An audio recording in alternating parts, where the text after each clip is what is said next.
సింహాచలంలో చందనోత్సవం.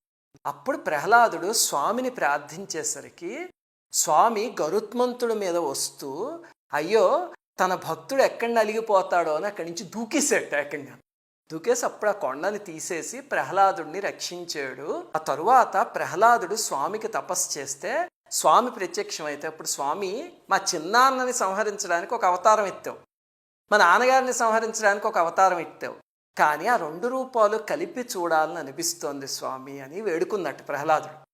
అప్పుడు స్వామి ఆ రెండు రూపాలతో కలిసి ఆ కొండపైన వెలిసాడు, ఆ ఇందాకటి కొండపైన. చివరికి స్వామి అక్కడ వెలిసాడు. ఆ ఆలయాన్ని ప్రహ్లాదుడు కట్టించాడు. అందుకే ఇప్పటికి కూడా మీరు ఆ గర్భాలయం ప్రాంతాన్ని ప్రహ్లాద మండపం అని పిలుస్తారు. రాత్రి స్వామి స్వప్నంలో కనిపించి, నేను ఈ కొండపైన ఇదిగో ఈ స్వరూపంలో ఉన్నాను, నన్ను మళ్ళీ పునఃప్రతిష్ఠించి ఇక్కడ ఒక ఆలయాన్ని నిర్మించండి అని ఆజ్ఞించాడు. అప్పుడు స్వామి ఒక ఆదేశం ఇచ్చాట.